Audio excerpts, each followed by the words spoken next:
ইলিশ মাছের পাতুরি, যেটা আজকে ইউনিক একটা রান্না আপনাদের দেখাবো। বন্ধুরা, আমরা এর মধ্যে দিলাম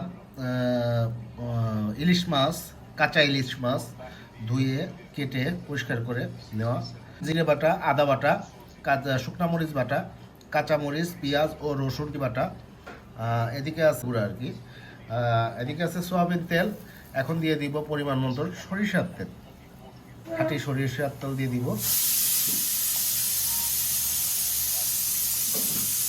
এবার দিব কিছুটা লবণ,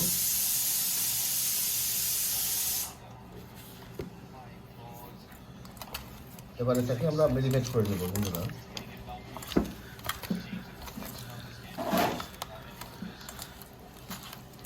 জানি না হাতের কি অবস্থা হবে।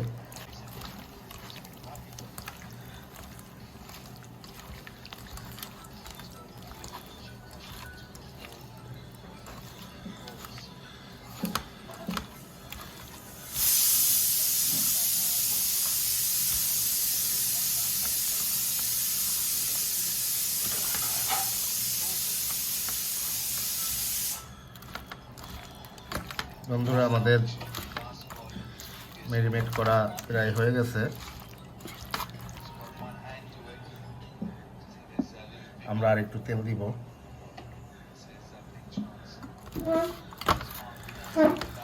সরিষা তেল দিয়ে দিলাম আর একটু। সোয়াবিন তেলের পরিমাণটা কম দিবেন, সরিষা তেলটা বেশি দিবেন, যেহেতু এটা পাতুরি হবে। আরেকটু দিয়ে দিতে হবে, এটা নাকি কম হয়ে যাচ্ছে।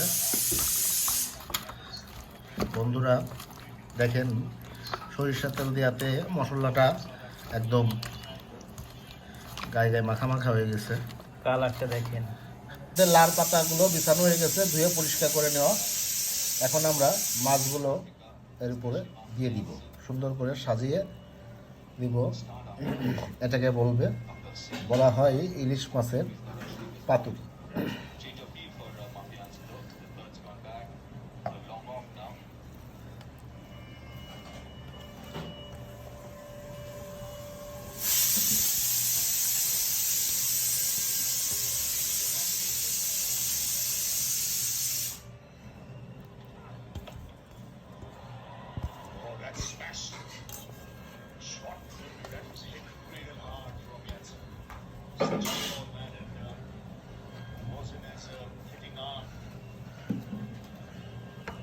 এরপরে কিছু বন্ধুরা কাঁচামরিচ দিয়ে দিব,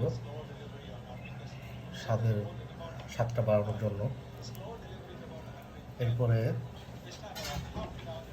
বন্ধুরা এর উপরে আর কিছু পরিমাণ খাঁটি সরিষার তেল দিয়ে দিব।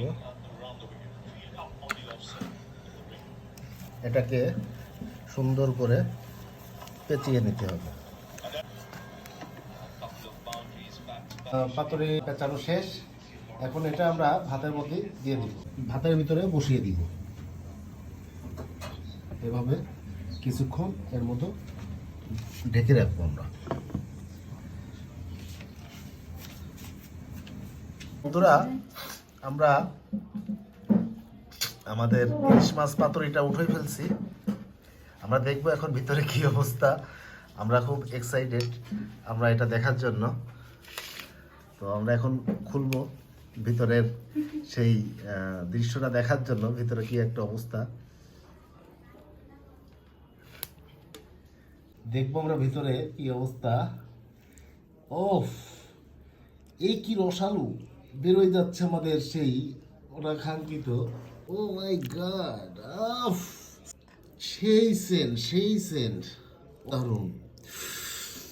বন্ধুরা, নাল পড়ে যাচ্ছে, আজকে আর কথা বলতে পারছি না। আপনাদের সাথে দেখা হবে আগামীকাল কোনো এক নতুন ভিডিও নিয়ে। আমরা এই পর্যন্ত শেষ করতেছি। ভালো থাকবেন, সুস্থ থাকবেন।